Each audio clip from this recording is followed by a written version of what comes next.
Bendito seja o nome de Deus, amados irmãos, que Deus abençoe maravilhosamente a vida de cada um.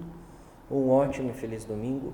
E hoje nós vamos falar da alegria da restauração do culto público, ok?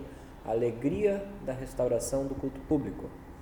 O povo de Israel também sofreu algo parecido com o que nós estamos passando nos dias de hoje, porém com uma intensidade muito maior, foram muitos mais anos, não foi um caso de uma pandemia, foi o caso de uma guerra, de um cativeiro. Então foi uma série de coisas que foi acontecendo. O povo de Israel, ele estava em desobediência a Deus, ele estava pecando contra Deus. E Deus avisou então sobre o cativeiro e eles voltaram ao caminho, depois se desviaram outra vez e foram então levados ao cativeiro.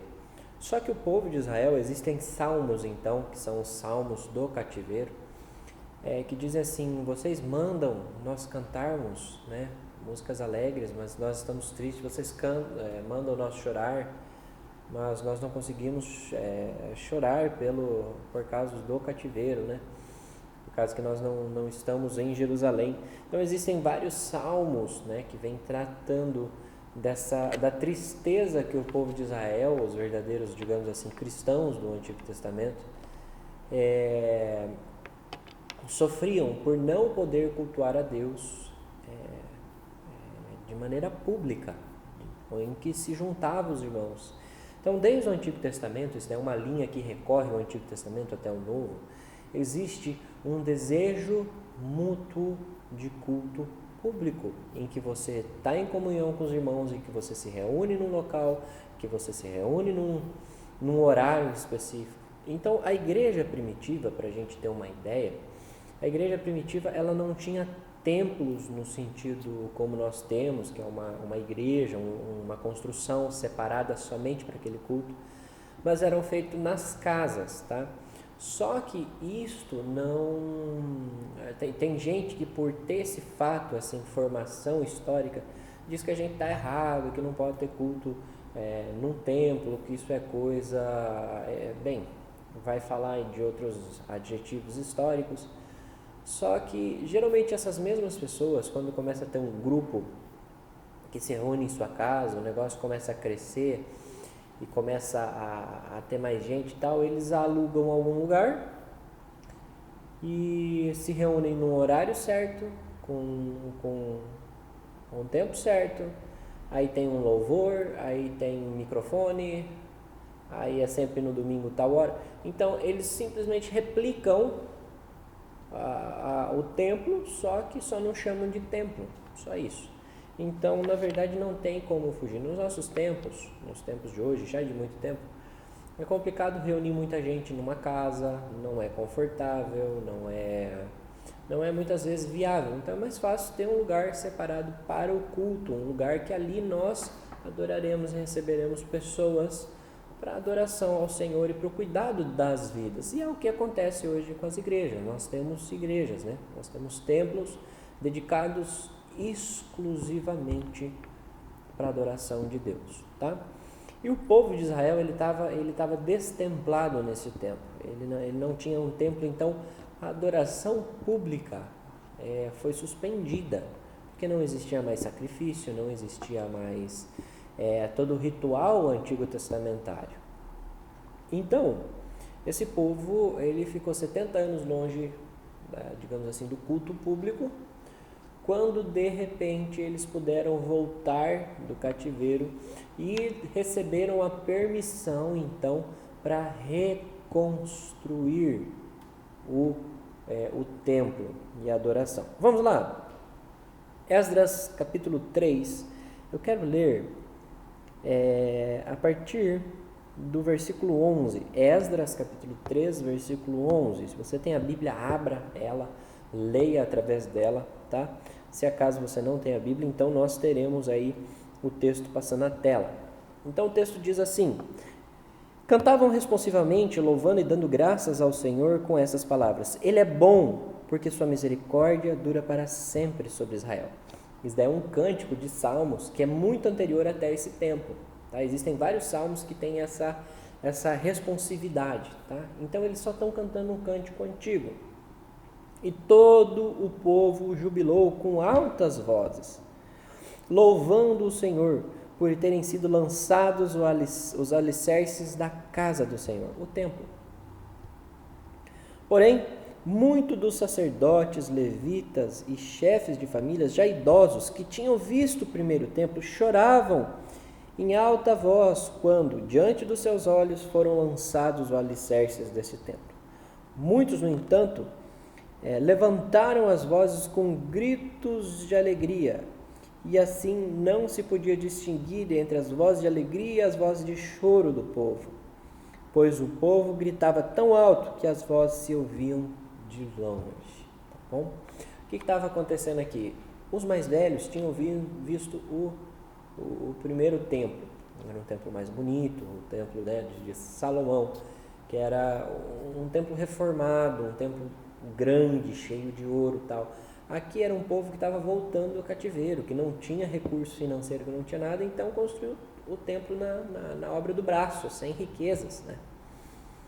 Então, os novos que não tiveram a experiência, né, de ter um templo e só escutaram dos seus pais, dos seus avós sobre o templo, eles se alegraram e se maravilharam porque finalmente eles poderiam ter o templo outra vez.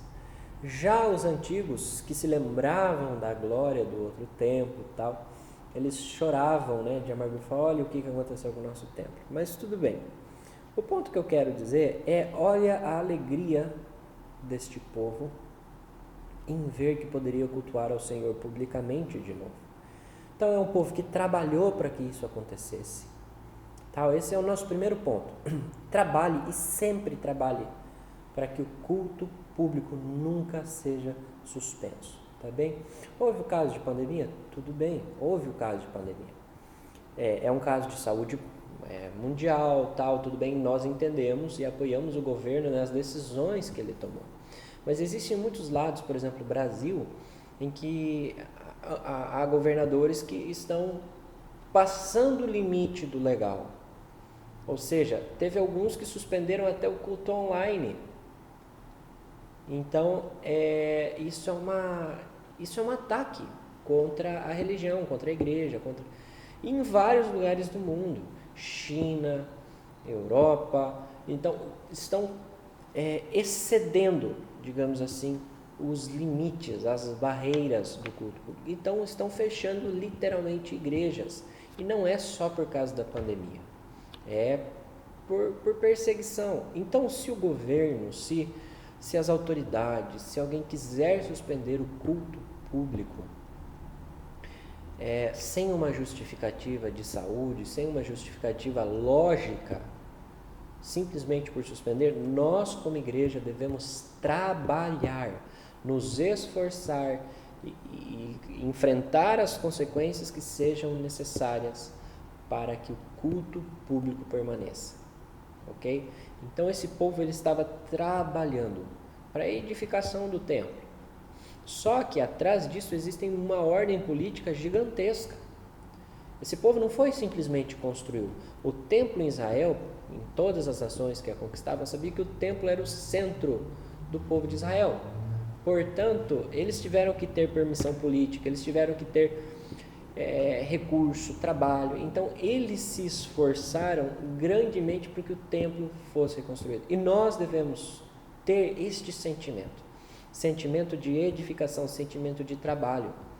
Sabe, nós estamos aqui, mas tem muitos cristãos que estavam ali com o governo, comentando, mas você vai abrir tal coisa? Já dá para abrir igreja, né? Como que não vai dar para abrir igreja? Tal e tal. Então, há um trabalho constante. Outra, eles queriam um templo formoso. Sabe, um lugar de adoração a Deus, ele tem que ser um lugar tranquilo, um lugar calmo, um lugar que você se concentre na palavra de Deus. Então, isso exige recursos, exige trabalho, exige um banco bom, exige... hoje em dia, nós somos acostumados com ar-condicionado, aqueles que podem ter um ar. Então, isso tudo exige trabalho. Isso tudo exige dedicação.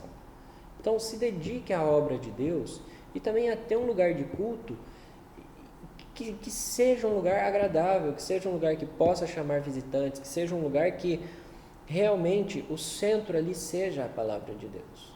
Ok? Então esse povo ele estava edificando o templo para poder adorar no lugar. Outro ponto, a alegria deles em ver o templo edificado. Houve tanta voz de júbilo e tantos gritos que de longe não se conseguia discernir o que era. Então, meus queridos, eles se alegravam em ir à casa do Senhor. É aquele salmo de Davi. Alegrei-me quando me disseram, vamos à casa de Deus. Davi várias vezes já dizia, eu prefiro estar um dia na casa do Senhor que 1000 anos fora dele. Então, irmãos, nós devemos nos alegrar em estar na casa de Deus. Nós devemos nos alegrar em cultuar a Deus junto com os irmãos. A única vez que Deus espalhou a igreja, foi em Atos, quando a igreja se juntou em Jerusalém e não queria mais fazer o chamado missionário. Aí Deus espalhou a igreja para que cada um fosse, então, num novo local, pregar o evangelho. Então, irmãos, esse foi o único caso que Deus separou a igreja. Depois, Deus quer a igreja junta, a igreja unida. Sabe, ó, quão bom e agradável é estar unidos os irmãos. Então, meus queridos, se alegrem. Se você não fica alegre quando vai ao culto, quando está com os irmãos, quando está cultuando junto, tem alguma coisa de errado. Existe algum problema que deve ser tratado, que deve ser buscado. Porque estar junto com os irmãos é motivo de alegria. Amém? Então, irmãos, se esforcem. Esforcem-se para erguer o culto público. Esforcem-se para ter uma igreja unida. Não causando divisões por picuinha, não causando problemas por poucas coisas. Existe uma missão muito grande que a gente deve enfrentar e deve fazer. É muito trabalho, é muita área, é ação social, é evangelismo, é oração, é ensino da palavra coerente, bíblico. Então, a igreja não é uma ação, é um trabalho muito grande para haver picuinhas, para haver divisão. Mas ele não gosta muito de mim. Ou então, eu não gosto muito dele. Isso desculpe, é o que estão usando hoje em dia como um crente mimimi. Irmãos, vamos arregaçar as mangas da camisa e trabalhar para as coisas acontecerem. Você tem o dom, você tem o desejo de estar na área social, ação social? Tem gente preparada e líder nessa área. Você quer orar? Quer ter uma vida de intercessão? Não é somente de oração. Tá? Intercessão. Interceder pela igreja, interceder pelas almas. Realmente ter uma vida de oração que agrada a Jesus, porque existem 2 tipos de vida de oração. A vida de oração que, desculpe, não tem relevância nenhuma. E a vida de oração que é como os discípulos que perguntaram a Jesus, Senhor, ensina-nos a orar. Então, orar como Deus quer, orar segundo a vontade de Deus. Tem gente preparada para esse ministério, com casais, com evangelismo, com ensino da palavra e pregação. Então, existe um leque de oportunidades enorme dentro da igreja. Então, esforce-se, junte tuas forças, vamos trabalhar junto para o crescimento da nossa igreja, para que ela faça diferença na nossa sociedade. Sabe, ser só mais uma igreja não tem motivo. Já tem muita igreja pela cidade. A gente tem que fazer diferença. Sabe, é tão gostoso ver quando uma igreja está fazendo diferença na sua sociedade. Quando ela realmente está marcando ponto, quando ela realmente está fazendo as coisas que devem ser feitas. Amém? E por fim, alegre-se em ir à casa do Senhor. Fique alegre. Foi motivo de tanta alegria, tanto que quando eu recebi a notícia, nós já reunimos toda a liderança da igreja para estar orando, para decidindo o que fazer. E em nome de Jesus, o próximo domingo, esse é o último domingo com culto online. Depois nós continuaremos com mensagens dominicais online, só que já gravadas no nosso templo, na nossa igreja, com pessoas lá dentro, não um templo vazio.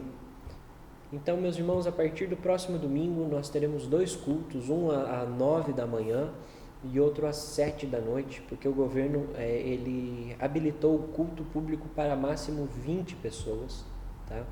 Nossa igreja hoje comporta mais de 150 pessoas, porém nós, teremos culto de 20 pessoas. Então os membros, os visitantes, nós faremos toda arrumaremos a casa, digamos assim, para poder ser obediente às normas, às regras do governo. Então, meus amados, a partir de semana que vem nós teremos culto, poderemos nos reunir, poderemos olhar um no olho do outro, cantar louvores ao Senhor juntos. Isso será bom demais. Alegrem-se. Alegrei-me quando me disseram, vamos à casa do Senhor. Que Deus abençoe maravilhosamente a sua vida.